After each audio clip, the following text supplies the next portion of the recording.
Alhamdulillahirabbil alamin.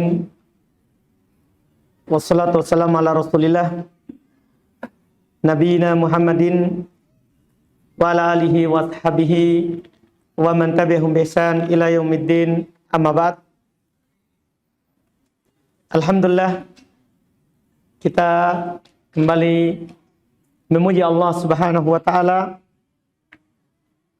mensyukuri apa yang Allah Subhanahu wa taala berikan kepada kita, khususnya di malam hari ini kembali kita diberikan kesehatan oleh Allah Subhanahu wa taala untuk masuk ke dalam salah satu rumahnya, berkumpul ke dalam masjid dari Masjid Allah Subhanahu wa taala, salah satu tempat terbaik yang kita dianjurkan untuk berkumpul di dalamnya. Tentunya kembali di malam hari ini, di pertemuan ini, kita kembali melanjutkan pembahasan kajian kitab fikih. Kita di Kitabus Shalah, pembahasan solat. Di pertemuan terakhir kita membahas tentang sujud. Kita sudah jelaskan cara sujud, yang mana seorang itu sujud di atas 7 anggota sujudnya yang mengenai lantai. Hanya 7 itu saja. Jidat dan hidung, kemudian kedua telapak tangan, dan bukan ini ya, bukan siku atau lengan bagian bawah, karena sunnahnya ini diangkat, tidak boleh melantai seperti anjing, karena ada larangannya. Kemudian kedua lutut dan kedua ujung kaki. Kita juga sudah sebutkan bagaimana keadaan tangan kita, bahwa jari ini atau telapak tangan itu boleh sejajar dengan bahu, boleh sejajar dengan wajah. Berdasarkan hadis dari Nabi kita Muhammad SAW, beliau kalau sujud itu wajahnya di antara kedua telapak tangan. Di antara kedua telapak tangan. Dan ini cocok untuk sholat berjamaah, karena kita tidak merenggangkan. Kita tidak membuat sayap ke kiri dan ke kanan. Beda kalau sholat sendiri, maka lebih bagus itu sejajar dengan bahu. Karena kalau sejajar dengan wajah, susah kita merenggangkan. Nanti akan miring telapak tangannya. Maka kalau sholat sendiri, sejajar dengan bahu itu lebih cocok. Supaya kita bisa merenggangkan, ya, membuat sayap ke kanan dan ke kiri. Dan kita juga sudah menyinggung jari kaki kita ketika sujud sunnah ditekan dan diarahkan ke kiblat. Jadi di samping kita sunnah sujud, bahkan kewajiban kita sujud dengan kedua ujung kaki, sunnah tambahannya menekannya, supaya jari kita mengarah ke kiblat. Ini sunnah tambahan. Kemudian setelah itu belum melanjutkan, tsumma yaqul, kemudian dia berkata, yaitu membaca doa sujud. Subhana rabbiyal a'la salasan. Dia mengucapkan subhana rabbiyal a'la 3 kali. Kata 3 kali di sini bukan pembatasan. Yang wajib sekali. Boleh 3 dan boleh lebih dari 3. Tergantung kita nanti sujudnya berapa lama. Dan tidak wajib baca yang ini. Tidak wajib kita baca subhana rabbiyal a'la. Boleh kita ganti dengan bacaan sujud yang lain. Bahkan dinukil oleh Aisyah radhiyallahu taala anha, Nabi lebih banyak membaca doa sujud yang lain daripada yang ini. Yang ini Nabi cuma katakan, tempatkan itu di sujud kalian. Itu ketika turun ayat Sabbihisma rabbikal a'la. Kata Nabi, tempatkan ucapan itu memuji Allah yang maha tinggi di sujud. Saat yang paling utama dari badan kita ini di bawah tanah. Di lantai. Maka di situ kita memuji Allah yang maha tinggi. Kata Nabi, letakkan itu di sujud. Jadi, tidak dinukil beliau baca. Malah beliau suruh, itu diucapkan di sujud. Adapun yang sering dan yang banyak beliau baca adalah doa yang sama dengan doa ruku yang kita sudah sampaikan sebelumnya. Subhanakallahumma bihamdik. Apalagi? Yang pernah saya suruh, saya kasih hadiah. Waktu itu. Apa itu? Itu dia. Alhamdulillah. Sampai sekarang sudah dihafal. Iya. Subhanakallahumma rabbana. Terus. Wa bihamdik. Terus. Allahumma gfirli. Kata Aisyah, Nabi lebih sering membaca yang ini daripada doa sujud yang lain. Ini paling sering Nabi baca. Ini riwayat Muslim. Riwayat Imam Muslim. Dan boleh juga kita ganti juga dengan doa lain. Juga datang dari Nabi kita Muhammad SAW. Berserikat dengan doa ruku juga. Subuhun, kudusun, Rabbul malaikati, warruh. Boleh juga. Hal ini kalau kita hafal semuanya. Dan kadang kita baca yang ini, kadang yang itu lebih sempurna. Karena Nabi mengajarkannya banyak. Agar supaya juga terjadi intibah. Dalam sholat kita selalu sadar. Iya, karena kalau itu terus kita baca, kadang lalai. Hanya berjalan saja seperti itu. Berjalan saja seperti itu. Tidak ada ya hadir pikiran kita, ingatan kita di dalam sholat. Ini hikmah dari pengajaran Nabi SAW di dalam beberapa bacaan sholat itu boleh kita ganti-ganti. Seperti doa iftitah diajarkan banyak. Iya. Ruku diajarkan banyak. Doa sujud diajarkan banyak. Doa tasyahud khusus pada lafaz salawat itu diajarkan banyak. Juga di lafaz tasyahudnya at-tahiyat itu diajarkan banyak. Nanti akan datang sebagiannya. Kadang Nabi ajarkan at-tahiyatulillah, as-salawatulillah, at-thayyibatulillah. Kadang setiap lafaz ada lillahnya. Sebagian lafaz lagi tidak, hanya satu kali saja lillah. At-tahiyatus salawatut thayyibatul mubarakatulillah. Assalamu alaika. Jadi lillahnya satu kali. Iya. Ini untuk apa ini? Supaya kita sholatnya selalu kita hadirkan. Ya. Pikiran kita bahwa ini kita lagi beribadah kepada Allah Subhanahu wa ta'ala. Demikian pula bahkan lafaz salam.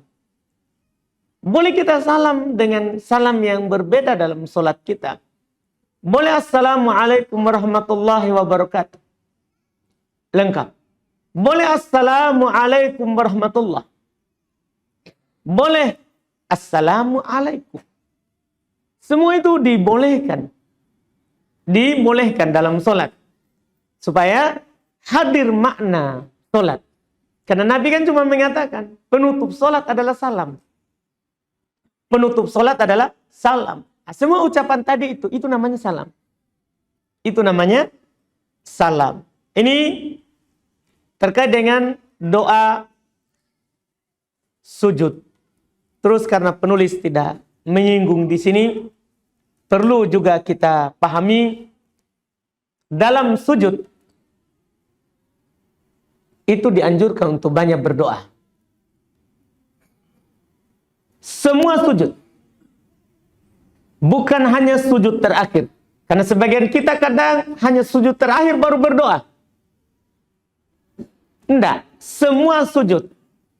Dalam hadits Abu Hurairah radhiyallahu ta'ala an, Nabi sallallahu alaihi wasallam bersabda, memberitakan kepada kita tentang satu perkara ini, yaitu untuk banyak berdoa ketika kita dalam keadaan sujud.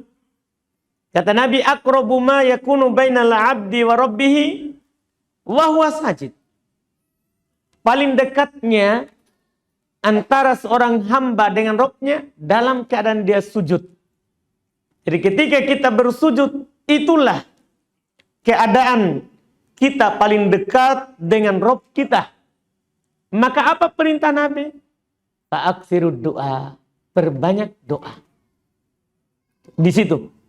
Saat sujud, ini dekatnya ini di sujud pertama sampai sujud terakhir. Semua sujud. Jadi, kalau kita mau berdoa, boleh kita baca hanya sekali doa sujud. Subhana rabbiyal a'la. Baru kita berdoa. Perbanyak doa. Doa apa? Para ulama sepakat. Kalau doanya terkait dengan akhirat, boleh. Tidak ada silang pendapat. Kalau terkait dengan kebaikan akhirat, dibolehkan. Bagaimana kalau doanya terkait dengan dunia? Ya, boleh nggak seorang juga itu berdoa di dalam sujud? Iya, dia mau minta istri yang cantik. Iya. Misalnya, kan dunia. Dia mau minta anak yang banyak. Dia mau minta harta seperti hartanya Korun, yang kuncinya itu dipegang, dipikul oleh 8 orang yang kuat. Misalnya, ini kan dunia. Dunia, boleh nggak dia meminta? Ada silang pendapat di kalangan para ulama akan bolehnya. Kalau doa minta kebaikan dunia. Tapi yang benarnya dibolehkan. Kan Nabi cuma bilang, perbanyak doa. Nabi tidak bilang, perbanyak doa akhirat. Tidak ada dikhususkan. Maka ketika Nabi memutlakan doa boleh di situ, maka kita katakan mutlak doanya. Silakan meminta. Silakan meminta di situ. Ini yang kadang kita lalai. Kadang ada orang mau berdoa dalam sujud tapi dia khususkan di terakhir. Tidak. Nabi katakan di sujud. Di mana sujudnya? Umum. Dari sujud pertama sampai sujud di rakaat terakhir. Sampai sujud di rakaat terakhir. Setelah itu kata beliau, "Tsumma yarfa'u ra'sahu mukabbira." Kemudian dia mengangkat kepalanya sambil bertakbir. Maksudnya bangkit dari sujud pertama. Dia bangkit, Allahu Akbar. Sambil ya, perhatikan yang diucapkan oleh penulis. Angkat kepala sambil Allahu Akbar. Termasuk kesalahan kalau sudah duduk baru Allahu Akbar. Sebagaimana diingatkan yang sebelumnya. Termasuk kesalahan orang kalau turun sujud dari berdiri, di lantai baru bilang Allahu Akbar. Enggak, sunnahnya sambil bergerak. Sama dengan ini. Kita bangkit, mengangkat kepala kita dari sujud sambil takbir. Allahu Akbar. Iya. Ini tentunya datang pengajaran dari Nabi Sallallahu Alaihi Wasallam, dinukil oleh Al-Imam Al-Bukhari, demikian pula Imam Muslim dari Abu Hurairah radhiyallahu taala an, beliau berkata, "Idza sajada kabbara wa idza rafa ra'sahu kabbara." Adalah Nabi sallallahu alaihi wasallam apabila beliau sujud, beliau bertakbir, Allahu Akbar. Dan apabila beliau mengangkat kepalanya dari sujud, maka beliau bertakbir. Beliau ucapkan juga apa? Allahu Akbar. Ketika angkat kepala, ketika turun sujud. Ini yang dilakukan. Pembahasan kita di sini, apa hukum mengangkat kepala bangkit dari sujud pertama? Itu pertanyaannya. Bukan takbirnya. Kalau takbir, takbir perpindahan. Takbir perpindahan. Itu sudah lewat pembahasan kita. Takbir perpindahan dari setiap gerakan, mayoritas ulama mengatakan sunnah. Walaupun ada sebagian ulama madhab seperti dalam madhab Hanabilah mengatakan wajib. mengatakan wajib. Sekarang, apa hukum bangkit dari sujud pertama, duduk antara dua sujud, kemudian nanti sujud kedua? Tidak ada silang pendapat. Bangkit dari sujud yang pertama, itu rukun sholat. Kalau ada orang tidak bangkit, dia katakan, wah hemat saja. Anggap saja ini kadarnya untuk 2 kali sujud. Dia tidak bangkit untuk hemat. Iya. Hukum sholatnya batal, tidak sah.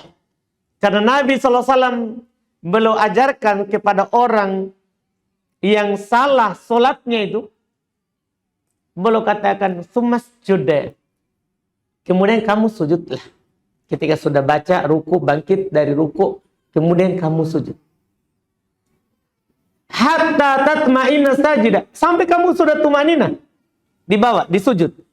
Tummarfa. Kemudian angkat kepalamu. Kemudian angkat kepalamu. Artinya bangkit dari sujud pertama. Tidak boleh orang hanya 1 kali sujud saja. Harus bangkit dari sujud pertama. Dan harus tumanina.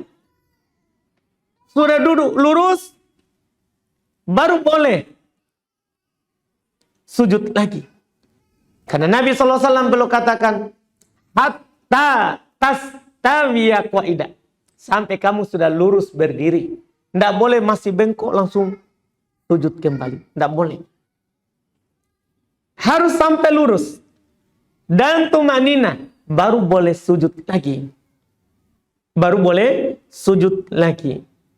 Dan setelah itu tentunya kata beliau, wa yajlisu muftarisha. Bangkit dari sujud yang pertama, dia duduk dengan duduk iftirash. Gimana cara duduk iftirash? Beliau juga jelaskan. Kata beliau, fayafrishu rijlahul yusra wa yajlisu 'alaiha wa yansibul yumna. Beliau jelaskan caranya. Iya. Dia hamparkan, iya, dia tidurkan telapak kaki kirinya dan duduk di atas telapak kaki kiri. Kemudian dia tegakkan kaki kanan. Ya, seperti yang biasa kita lakukan. Yang keumuman orang melakukan itu.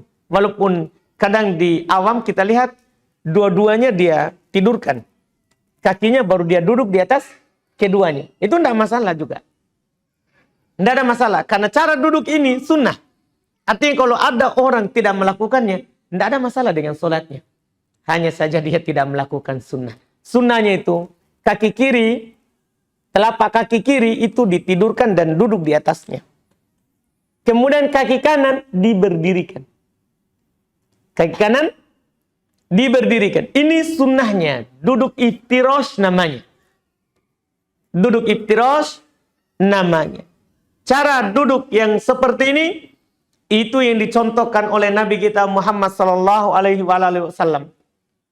Dinukil dalam hadits Aisyah, riwayat Imam Muslim, kata beliau, wa kana yafrishu rijlahul yusra wa yansibu rijlahul yumna. Adalah Nabi kalau duduk antara dua sujud, maka beliau duduk di atas telapak kaki kiri dan beliau tegakkan telapak kaki kanannya. Ini cara duduk Nabi sallallahu alaihi wasallam. Dan selain duduk yang ini, ada juga duduk yang sunnah. Duduk iq'a. Ini duduk iftirash namanya. Ada duduk lain, duduk iq'a. Tapi hati-hati, duduk iq'a ini ada dua bentuk, satu sunnah, satu tidak sunnah. Iya. Makanya datang dalam kalimatnya Imam Syafi'i rahimahullahu ta'ala, ketika beliau ditanya tentang iq'a, itu tidak sunnah. Tapi datang di ulama lain, bahkan dari sahabat seperti Ibnu Abbas, ditanya tentang duduk iq'a, beliau bilang sunnah Rasulullah. Sunnah Rasulullah. Ada yang bilang tidak sunnah, ada yang bilang sunnah. Ketika kita lihat, ternyata duduk iq'a ini ada dua.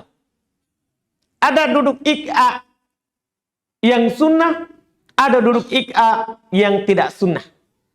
Duduk iq'a yang sunnah, adalah ditegakkan kedua telapak kaki. Kedua telapak kaki ditegakkan dan dirapatkan. Kemudian duduk di atas tumit. Duduk di atas apa? Tumit. Itu namanya ik'a. Itu yang kata Ibn Abbas sunnah. Bahkan ada seorang tabi'in menyatakan, kita lihat itu duduknya orang yang tidak bagus. Kata Ibn Abbas, itu sunnah Rasulullah. Duduk ik'a yang seperti itu. Kemudian datang hadits lain, nahan Nabi SAW anil ik'a. Nabi SAW melarang dari duduk ik'a. Yang bagaimana itu? Beliau katakan, ka ik'a'il kalbi. Duduk ik'a yang dilarang kata Nabi itu duduk ik'a, duduk seperti duduknya anjing. Kita pernah lihat anjing duduk? Atau belum pernah? Iya. Nanti bisa dilihat. Duduknya anjing. Yaitu kata mereka, dia duduk di atas pantatnya. Dia duduk di atas pantatnya. Tangannya ke lantai. Dan kakinya, bagian depan telapak kakinya nih, betisnya, dia berdirikan di depan. Gimana itu ya? Siapa mau contoh ini? Nggak mau Pak? Iya. Ini Pak. Nggak bersandar, ke anjing nggak sandar. Iya. Coba Pak, ulang. Seperti itu. Seperti itu, duduknya yang dilarang. Nggak boleh orang duduk antara dua sujud seperti itu. Nggak boleh.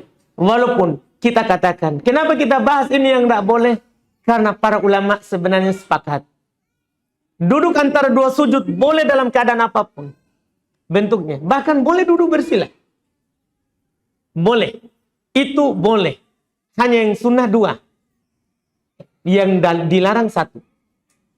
Sunnah duduk di atas telapak kaki kiri, tegak telapak kaki kanan. Sunnah menegakkan dua-duanya dan duduk di atasnya. Tidak sunnah, bahkan dilarang duduk seperti duduknya anjing. Dengan cara tadi seperti yang saudara kita praktekkan. Alhamdulillah, jazakallahu khairan. Iya. Jadi ini katanya, beliau katakan, wayutni asabi'ahu nahwal qiblah. Dalam keadaan kita duduk antara dua sujud ini, disunahkan untuk kita mengarahkan jari kaki itu ke arah kiblat. Gimana caranya? Ini yang kanan, kan kita berdiri kan? Kan kita duduk di situ, berarti dia tertekan ke arah kiblat. Sekarang sisa yang kiri. Kiri ini sunahnya mengarah ke kiblat. Jarinya. Sunahnya mengarah ke kiblat. Ini disunahkan. Disunahkan. Kalau ada orang duduk selain dengan duduk tadi itu sah sholatnya. Cuman dia tidak melakukan yang sunnah. Itu saja. Seperti banyak orang kan sujud langsung di atas telapak kaki, tapi dua-duanya. Sunnahnya kan satu saja telapak kakinya, satunya ditegakkan. Tapi mereka duduk di atas dua-duanya telapak kaki. Kita katakan sholatnya sah, tapi tidak dapat pahala sunnah dalam duduk. Tidak dapat pahala sunnah dalam duduk. Ini yang beliau sebutkan. Wa yaqulu, dan dia baca. Rabbik firli, Rabbik firli. Ini doa yang dibaca di antara dua sujud. Ini doa yang dibaca di antara dua sujud. Ini yang paling sahihnya. Doa antara dua sujud. Ini yang diulang-ulang. Rabbik firli, Rabbik firli. Ini yang paling sahih. Ada doa lain, tapi dibicarakan sanadnya oleh para ulama hadits. Oleh para ulama hadits, yaitu Rabbik firli warhamni wajburni warfa'ni warzuqni wahdini. Itu doa diperselisihkan. Syekh Albani rahimahullah ta'ala hasankan, ulama lain dhaifkan. Kan di dalamnya ada rawi yang dhaif, dibicarakan penukilan hadits dari Nabi sallallahu alaihi wasallam. Yang paling yakin akan sahihnya itu yang pertama tadi. Rabbik firli, Rabbik firli, Rabbik firli. Itu yang diulang-ulang. Adapun tambahan-tambahan yang diriwayatkan itu adalah dibicarakan sanadnya. Dibicarakan sanadnya. Duduk. Setelah itu, kata beliau, salasan, baca doa itu 3 kali. Tapi ingat, bukan pembatasan. Boleh kita lebih dari 3. Boleh lebih dari 3. Boleh kurang dari 3. Boleh hanya sekali saja. Tidak mengapa. Tsumma yasjudu tsaniyah kal ula. Setelah itu beliau kasih tahu kita, kemudian sujud yang kedua seperti yang pertama. Jadi setelah selesai semua itu tadi, maka sujud yang kedua seperti yang pertama. Pertanyaannya, apa hukum sujud kedua? Sama dengan sujud pertama. Apa hukum sujud pertama? Sudah kita ambil pekan lalu. Di pekan sebelumnya, sujud pertama hukumnya rukun sholat. Kalau ada orang sholat tanpa sujud, batal. Sama juga hukumnya sujud kedua. Ada orang sholat cuma 1 kali sujudnya, dia tidak sujud 2 kali, batal sholatnya. Dan seperti pertama, artinya bacaannya sama, semuanya sama. Caranya juga sama. Ini yang beliau sebutkan. Setelah itu bangkit ke rakaat kedua. Ini kita ambil pertemuan akan datang atau sekarang? Mana teman saya? Sekarang. Masih banyak waktu?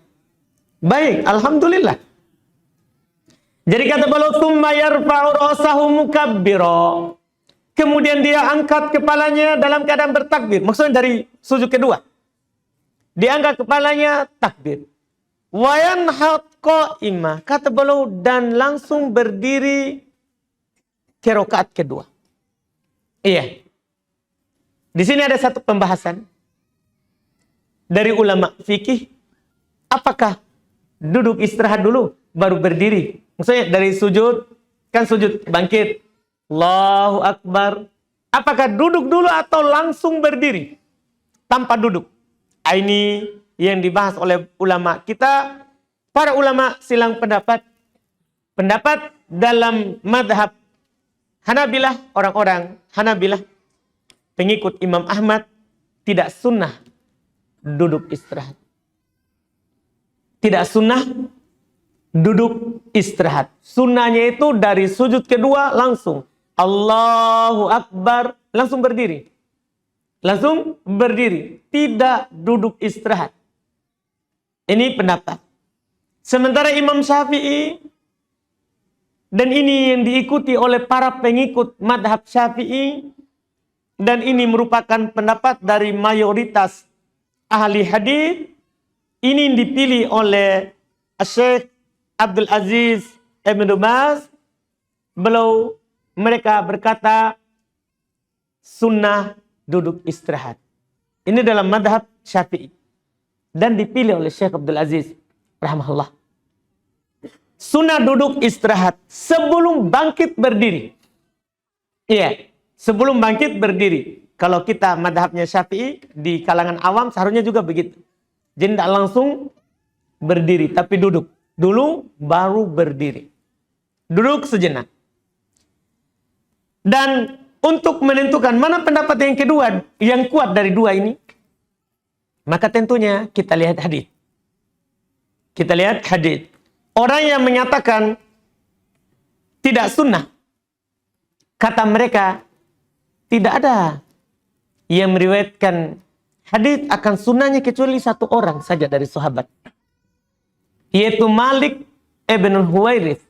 Dia saja yang menyebutkan bahwa Nabi SAW duduk istirahat sebelum berdiri. Hanya 1 orang sahabat. Kalau seandainya itu sunnah, maka akan banyak yang menukilkan. Itu dalil mereka. Itu dalil mereka. Sementara Imam Syafi'i mengatakan sunnah karena penukilan 1 sahabat. Iya. Alasan yang menyatakan kalau seandainya sunnah akan banyak yang menukil. Wah, kalau begitu banyak sunnah yang kita gugurkan. Dengan alasan hanya 1 yang menukil. Oh, yang menukil hanya Abu Hurairah. Akan banyak hadis kita tolak. Karena hanya 1 yang menukil. Ini masalah. Maka kita terima hadits, apalagi haditsnya Malik ibn Huwairits, itu riwayat Imam Al-Bukhari. Itu masalahnya. Kalau seandainya dhaif, bisa ini riwayat Imam Al-Bukhari. Terus sahabatnya antum tahu siapa? Yaitu yang meriwayatkan hadits dari Nabi SAW, "Shollu kama ra'aitumuni usolli." Solatlah sebagaimana kalian melihat saya solat. Perawinya itu satu, sahabat. Makanya Imam Syafi'i rahimahullah ta'ala berkata, kita amalkan ini sunnah lebih utama daripada alasan yang tadi. Kalau seandainya sunnah, maka akan ada sahabat lain yang menukil. Iya, akan ada sahabat lain yang menukil. Kan jelas bahwa Malik bin Huwairits beliau bercerita, "Ra'aitun Nabiy sallallahu alaihi wasallam yusolli." Saya melihat Nabi sallallahu alaihi wasallam beliau salat. Fa idza kana fi witrin min salatihi. Kalau beliau di rakaat ganjil dari salatnya, karena kalau 2 rakaat genap pasti tasyahud. Nabi sallallahu alaihi wasallam kata beliau, saya melihat Nabi apabila di rakaat ganjil dalam salatnya, lam yanhad, beliau tidak langsung bangkit. Hatta yastawiya qaida, sampai beliau lurus berduduk. Duduk lurus dulu. Jalasa, ditabir begitu. Duduk.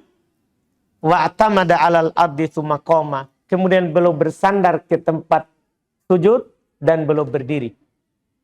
Jadi duduk, baru bersandar di lantai, baru berdiri. Ini kan jelas penukilannya. Riwayat Imam Al-Bukhari. Kata Imam Nawawi, ini harus diperhatikan oleh orang yang madhab Syafi'i. Kata Imam Nawawi, Allah Subhanahu wa taala berfirman, "Wa ma atakumur rasulu fakhuduh." Apa yang dibawa oleh Rasul, ambil. Lebih utama diambil daripada pendapat orang yang mengatakan kalau seandainya sunnah akan banyak menukilkan. Yang Rasul lakukan, ambil. Itu lebih bagus. Itu lebih bagus. Dan ini hukum duduk istirahat ini sunnah, bukan wajib. Nanti kalau ada orang langsung berdiri, tidak ada masalah. Cuman dia tidak melakukan apa? Sunnah. Ini insyaallah ta'ala pendapat yang kuat. Pendapat yang kuat. Siap. Alhamdulillah. Baik, dan sudah kuat diberhentikan. Alhamdulillah. Kita lanjut lagi di pertemuan akan datang insyaallah. Masih lanjut ya, ini belum akan bahas sampai salam. Berurut insyaallah.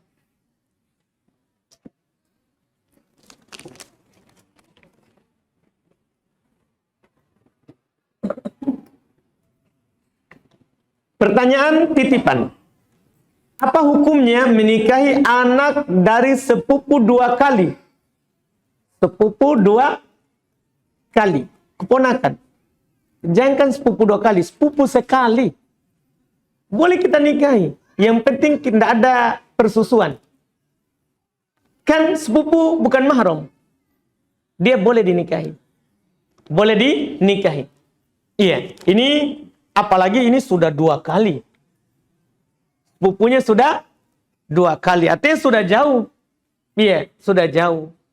Kecuali itu tadi, kalau ada persusuan. Kalau ada persusuan. Apa hukumnya menjadikan orang masbuk jadi imam? Diperselisihkan. Untuk keluar dari silang pendapat, bagusnya buat jamaah tersendiri. Karena para ulama berselisih pendapat, boleh nggak menjadikan masbuk imam? Iya, itu diperselisihkan oleh ulama fikih. Sekali lagi, untuk keluar dari silang pendapat, buat sendiri itu lebih bagus. Buat jamaah baru lebih bagus daripada menjadikan masbuk menjadi imam. Belum lagi kadang masbuk nggak mau dia jadi imam kita. Apakah karena bacaannya atau kan dia mau cepat, karena kita masuk akhirnya dia harus lambat, dia harus baca keras. Kan masalah. Suara dia tidak mendukung. Ini kan masalah. Kita masukkan saudara kita ke haraj, ke hal yang menyusahkannya. Maka di sini lebih bagus itu seorang membuat jamaah baru untuk keluar dari silang pendapat. Apakah makmum membaca takbir perpindahan juga? Iya. Kan Nabi katakan, Innama ju'ilal imam liutamma bih. Imam itu dijadikan supaya diikuti. Idza kabbaro fakabbiru. Kalau dia bertakbir, kalian bertakbirlah. Kan jelas sekali. Kalau dia bertakbir, maka bertakbirlah. Sini ada pertanyaan. Kemarin saya masbuk. Ketika saya masuk masjid. Di shaf akhir ada yang sholat sendiri. Namun di shaf di depannya, di ujung kanan, masih ada yang kosong. Yang mana lebih afdal? Menemani orang yang sholat sendiri di shaf akhir itu, ataukah mengisi shaf di depan yang masih kosong? Dan apakah ada hukum kepada orang yang membuat shaf baru tanpa mengisi shaf di depan yang masih kosong? Yang utama adalah kita mengisi depan. Karena Nabi perintahkan, atimu sufufakum. Sempurnakan shaf dulu. Tidak boleh buat shaf baru, kecuali setelah sempurna shaf yang lama. Terus bagaimana kalau ada orang sholat sendiri di belakang, sementara shaf di depan belum penuh? Kata Nabi, la sholata limunfaridin khalfas shaf. Tidak ada sholat orang yang sholat sendiri di belakang shaf. Sementara di depan belum penuh. Kecuali sudah penuh, maka tidak masalah. Dan tidak perlu dia tarik orang. Karena kalau dia tarik, kosong lagi. Akhirnya dia maju lagi. Kan gitu. Tarik lagi. Begitu terus.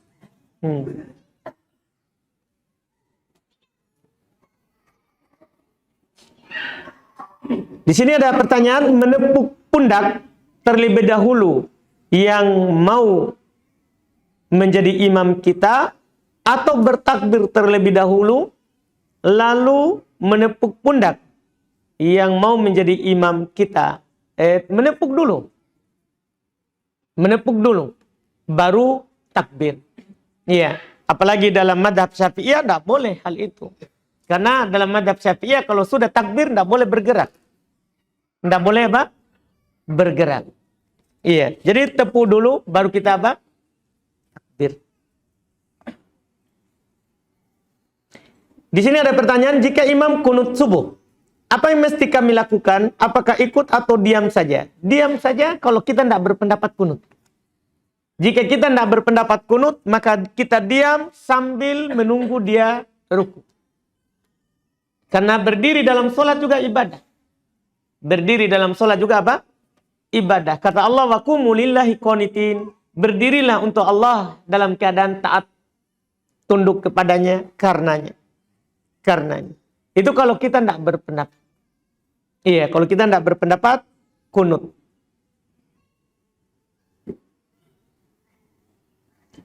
Ini ada pertanyaan, saya suka sama seseorang. Waduh, bahaya nih pertanyaan ini. Tapi saya bingung. Apakah saya menyatakan perasaan saya atau mencintainya diam-diam? Iya. Karena saya takut ditolak atau takut diambil orang. Ya sudah, kalau takut langsung ke rumahnya. Kasih tahu bapaknya, Pak, saya suka anak tak? Kasih mak. Udah, selesai cerita. Daripada, iya. Kalau kita suka, pergi ke rumahnya. Itu jalan keluar terbaik. Iya, jangan cintai diam-diam. Nanti diambil orang betulan. Iya, langsung ke rumahnya. Iya, di sana nanti tinggal disepakati. Tapi Pak, saya belum punya uang. Insya Allah setahun saya bekerja cari uang untuk uang panai. Kan bisa dibicarakan. Kalau bapaknya enggak, saya maunya hari ini kalau kau mau. Iya, sudah mau dia apa? Iya. Ya, mau dia apa? Ya sabar saja. Iya, insya Allah banyak perempuan yang lain lagi. Belum tentu itu yang terbaik untuk kita. Yang kita cintai sekarang, belum tentu itu yang bagus. Dan belum tentu itu yang cocok. Karena Allah akan berikan kita kalau kita butuh dan yang pas dengan kita. Iya, kalau tidak pas, tidak mungkin Allah kasih kita. Ikhlas saja. Ingat, sebelum diciptakan langit dan bumi, jodoh kita sudah ditulis. Belum diciptakan langit dan bumi. Dan itu diperbaharui di saat kita di perut. Saat berumur 4 bulan. 3 kali 40 hari. Datang malaikat tiupkan ruh, ditulis semuanya. Di situ, kamu akan menikah dengan orang Mekah. Sudah ditulis. Ya walaupun hayalannya tidak mungkin, tapi kalau sudah ditulis, pasti kita ke Mekah dan menikah. Kan begitu, walaupun orang Bugis juga ternyata. Tapi kan udah ditulis. Kalau kita akad di sana, iya. Ini semuanya maksudnya sudah ditulis. Iya. Terus bahaya juga itu ya. Berikutnya lagi, hukum lewat di depan makmum saat sholat berjamaah di masjid. Boleh. Maksudnya kita lewat di shaf ya. Ada imam di depan. Pertama, sutronya imam itu sutronya makmum. Iya. Yang kedua, kalau kita tidak tahu itu hadits, pernah Nabi SAW sholat di Mina, datang Ibnu Abbas, dia naiki keledainya. Dan dia lewat di tengah shaf, pakai keledainya. Setelah itu dia, kan masih kecil belum. Waktu itu belum berumur 10 tahun. Karena Nabi meninggal baru 10 tahun. Baru 10 tahun. Jadi dia naiki keledainya, jalan di tengah shaf, di antara shaf, sampai ke depan, bolo simpan keledainya, ikut sholat.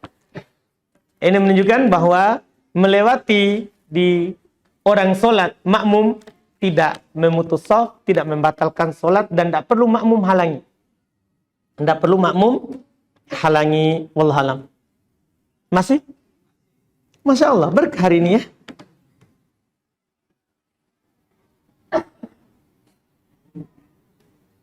Di sini ada pertanyaan, Pak Ustadz, ada Ustadz di kampung saya memfatwakan bahwa apabila kita punya anak yang bisa hafid Al-Quran, namun Allah menjamin keluarganya, anak ini 10 orang masuk surga.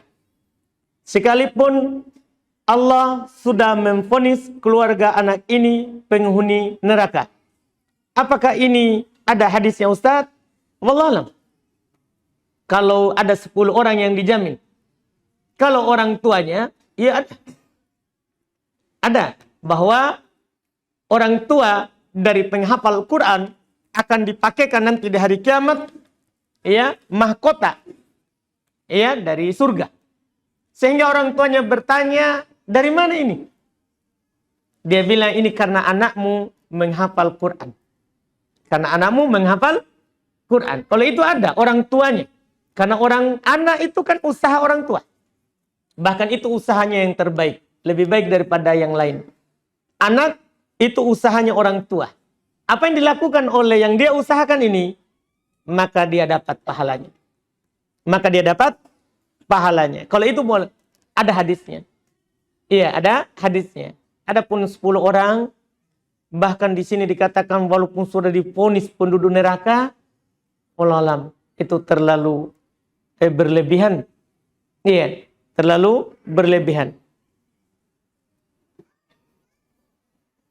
Apa boleh mengikuti perintah orang tua untuk mapacing? Iya. Kalau kita dilarang menikah, kalau tidak seperti itu, ikuti saja. Daripada tidak menikah-menikah. Iya. Yang penting kita sudah nasihati, itu tidak ada tuntunannya. Itu buang-buang harta saja. Itu buang-buang harta saja. Nabi cuma katakan, aulim walau bisa, rayakan pernikahannya. Rayakan pernikahannya. Iya, walaupun dengan seekor kambing. Artinya, kita dibolehkan untuk merayakan. Tapi tidak boleh kita tambah-tambah dengan acara apalagi sambil baca berzanji. Itu kan tambah jauh lagi. Tambah jauh lagi. Tapi kita katakan, kalau orang tuanya nanti jadinya tidak nikahkan kita. Pokoknya kalau tidak begitu kamu tidak. Saya terima itu laki-laki itu. Atau kalau kita laki-laki misalnya, wah saya tidak kasih kau uang penaik. Iya, maka nikah saja. Urusan mereka melakukan itu adalah dosanya. Adalah dosanya. Kita doakan hidayah untuk orang tua kita. Untuk orang tua kita, wallahualam. Sini ada pertanyaan, Ustaz, bagaimana sholat yang hanya 2 rakaat? Seperti sholat subuh atau sholat sunnah yang 2 rakaat. Mana yang lebih kuat dalilnya, duduk iftirash atau duduk tawarruk? Nanti ini di tasyahud insyaallah kita akan bahas. Di tasyahud kita akan bahas ini cara duduk tasyahud. Bagaimana memperlama sujud? Habis? Baik, alhamdulillah. Tidak jadi. Kita cukupkan. Semoga bermanfaat. Insyaallah kita lanjut lagi di pertemuan akan datang. Subhanakallahumma wa bihamdik, asyhadu an la ilaha illa anta, astaghfiruka wa atubu ilaik. Assalamualaikum warahmatullahi wabarakatuh.